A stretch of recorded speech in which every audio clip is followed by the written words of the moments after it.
পারে জোহরে জানাজা। এমনত হতে পারে জোহরে জানাজা। কেমন করে ঘুমাও তুমি ফজর করে কাজা। এমনত হতে পারে জোহরে জানাজা তোমার। এমনত হতে পারে জোহরে জানাজা। মুসলিম হয় না জন্ম নিলেই মুসলমানের ঘরে।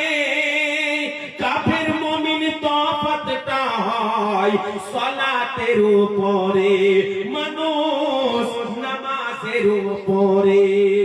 মুসলিম হয় না জন্ম নিলে মুসলমানের ঘরে। কাফের মুমিন তফাতটা হয় সালাতের উপরে, মানুষ নামাজের উপরে। এই জীবনে নামাজ জানো, এই জীবনে নামাজ জানো, হয় না তোমার কাজা। এমনত হতে পারে জোহরে জানাজা তোমার। এমনত হতে পারে জোহরে জানাজা। জোরে সুবহানাল্লাহ। বেনামাজির লাশ কবরে রাখিবে যখন, মাটির চাপে পাঁজরের হাড় ভাঙবে রে তখন, মানুষ বুঝবি রে তখন। বেনামাজির লাশ কবরে রাখিবে যখন, মাটির চাপে পাঁজরের হাড় ভাঙবে রে তখন, মানুষ বুঝবি রে তখন। বিষাক্ত বই সাপের সবল, বিষাক্ত বই সাপের সবল। এমন করে একটা ছবল মারবে। দুনিয়াতে যদি সবল হয়ে যায়, ডাক্তার কোন মানুষ কিছু করে ভালো করে দিতে পারে, নচে দিতে কাল হয়ে যাবে। এত জ্বালা সহ্য করতে পারবে।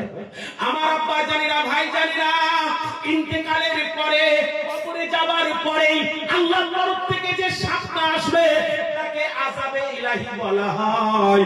যখন ওই সাপে একবার দংশন করে নেবে, সেই সময় আর কোনদিন কাতরে মওত হবে না। মওত একবার হয়ে গিয়েছে দুনিয়া জমিনের উপরে, যখন ভিতরে চলে যাবে আর মওত হবে না। এত যন্ত্রণা, এত যন্ত্রণা, রোজ কিয়ামতের মাঠ পর্যন্ত যন্ত্রণা হবে। আবার যেন ওখানে বিচার করার পরে আপনাকে জাহান্নামে কিংবা জান্নাতে দেওয়া যাবে।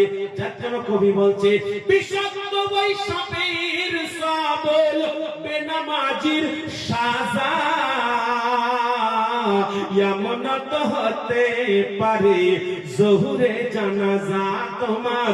এমনত হতে পারে জোহরে জানাজা। কেমন করে ঘুমাও তুমি ফজর করে কাজা। এমনত হতে পারে জোহরে জানাজা। বাজুর সুবহানাল্লাহ। শেষ ছন্দ কবি কত সুন্দর কথা দুনিয়ার মানুষকে জানিয়েছে। দুনিয়ার মানুষ রে, একবার যদি তোমরা আমল করতে পারো, একবার যদি তোমার অন্তরে ভয় আনতে পারো, একবার যদি তুমি আল্লাহকে স্মরণ করে দুনিয়াতে চলাফেরা করতে পারো, তাহলে তোমার কোন জায়গায় অসুবিধা হবে না। তোমার প্রথম ধাপ হবে কবর। কবর থেকে আরাম পেতে পেতে পেতে পেতে হাসরের ময়দান, আর হাসরের ময়দান থেকে পুলসিরাতের রাস্তা পার হতে হবে।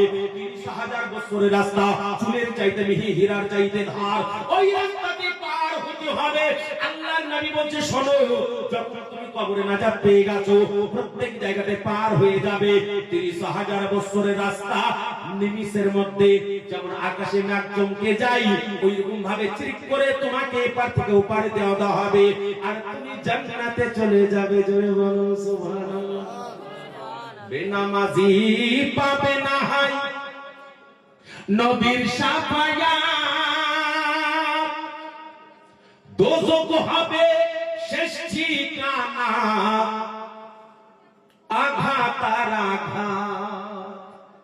মা বোনেরা, যখন আপনারা তরকারি রান্না করেন, মাংস রান্না করেন, তখন আদা দেন, তাই তো? আদা, ওই আদাটা গোটা দিয়ে দেয় না থাকলায়? না থাকলে রস বেরোবে না। ওই রকম দোজকে কবর থেকে শুরু ঠাঠানি, ওই ঠাঠান থেকে যদি বাঁচতে চাও আমার বাচ্চা ভাই, আমার মা বোনেরা, তাহলে হুঁশিয়ার হয়ে যান, সাবধান হয়ে যান। যার জন্য কবরবাসীর জন্য আমার নবী জানিয়ে দিচ্ছেন, বেনামাজি পাবে না হয় নবীর শাফায়াত, দোজখ হবে শেষ ঠিকানা, আঘাত আর আঘাত, মানুষ আঘাত আর আঘাত, হাসর মিজান পুলসিরাতে। দয়ার নবী, মায়ার নবী হাবিবুল্লাহ চোখের পানি গড়িয়ে বলছে, উম্মতি রে, তোমরা আমাকে ভুলে থাকছো, আমি রাসূলুল্লাহ তোমাকে ভুলে থাকি না, আমাকে খোঁজ করবে তোমরা। ইয়া রাসূলুল্লাহ কোথায়? বলে হাসরের ময়দানে আমাকে খোঁজ করবে। আমি তিনটা জায়গাতে থাকবো, যেই জায়গাতে আমার উম্মত উম্মতির গুনাহকে ওজন করা হবে, নেকিকে ওজন করা হবে, আমি সেই জায়গায় থাকবো। ইয়া রাসূলুল্লাহ এই জায়গাতে যদি না পাই, বলে আমার উম্মত উম্মতি এক ঢোক পানির জন্য ছটফট ছটফট করবে। সেই সময় আমার উম্মতিকে আমি হাউজে কাউসারের পানি পান করাবো, আমি কাউসারে থাকবো। ইয়া রাসূলুল্লাহ সেখানে যদি না পাই, নবী আমার বলছেন, উম্মতি গো, তুমি শেষ জায়গা যাবে, সেটা হবে পুলসিরাতের রাস্তা, ওই জায়গাতে আমি থাকবো। আল্লাহর নবী দোজাহানের হাবিব হাবিবুল্লাহ বলেন, ওই জায়গাতে কারা পাবে? আমাকে খোঁজে যারা নামাজি হবে তারাই যেন পাবে। যার জন্য কবি বলছেন, দুনিয়ায় নামাজি পাবে না হয় নবীর শাফায়াত, দোজখ হবে শেষ ঠিকানা, আঘাত আর আঘাত, মানুষ আঘাত আর আঘাত, হাসর মিজান পুলসিরাতে, হাসর মিজান পুলসিরাতে, নাই তো কোনো জাযা, এমন তো হতে পারে জোহরে জানাজা তোমার, এমন তো হতে পারে জোহরে জানাজা। কেমন করে ঘুমাও তুমি ফজর করে কাজা, এমন তো হতে পারে জোহরে জানাজা তোমার, এমন তো হতে পারে জোহরে জানাজা। আল্লাহুম্মা সাল্লি আলা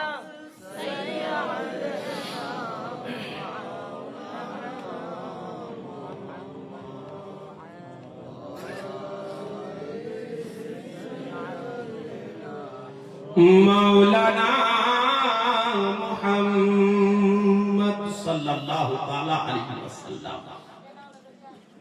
আব্বা আমার, ভাইজান আমার,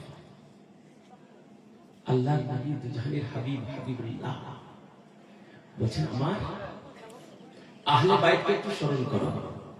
কে? আমার ফাতেমা, আমার আলী, আমার হাসান, আমার হুসাইন। কে ভাঙলি রে নবীর বাগানের ফুলের কলি, জোরে সুবহানাল্লাহ। কে ভাঙলি রে নবীর বাগানের ফুলের কলি, মাতা জাহার ফাতিমা, পিতা হযরত আলী। কে ভাঙলি রে নবীর বাগানের ফুলের কলি। এটাই সেই ঘটনা। তারপরে কিছু আলোচনা হবে বাবা এই জালসা সম্বন্ধে। দয়ার নবী মুস্তাফা হাবিবুল্লাহর বেটি ফাতেমাতুজ জাহরা হযরত হাসান কে ডাকে কাছে এসে দাঁড়ালো, হযরত হুসাইন কে ডাকে কাছে এসে দাঁড়ালো। আপনাদের বেটা বেটি দাঁড়াই, ঈদের যখন সময় হয় সেই সময়তে কাছে দাঁড়ায় মা, জামা পাবো না, কাপড় পাবো না, গেঞ্জি পাবো না, প্যান্ট পাবো না। হযরতে হাসান হযরতে হুসাইন রাদিয়াল্লাহু তাআলা আনহুমা দুজনেই যেন কাছে এসে দাঁড়ালো।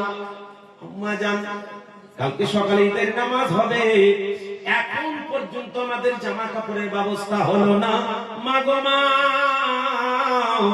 আমরা কি জামা কাপড় পাবো না? সুবহানাল্লাহ। কে বলছে? দু জাহানের বাদশার বেটির বেটা, তার নাম হাসান আর হুসাইন। এরা কে? আহা, একটু খালি লক্ষ্য করে, আমার বেটা জাবিরা এক রাত যাই ৮,০০০ ১০,০০০ টাকা নিয়ে আসি, আমার বেটার গরম দেখে কে? আমার বেটার গরম দেখে কে?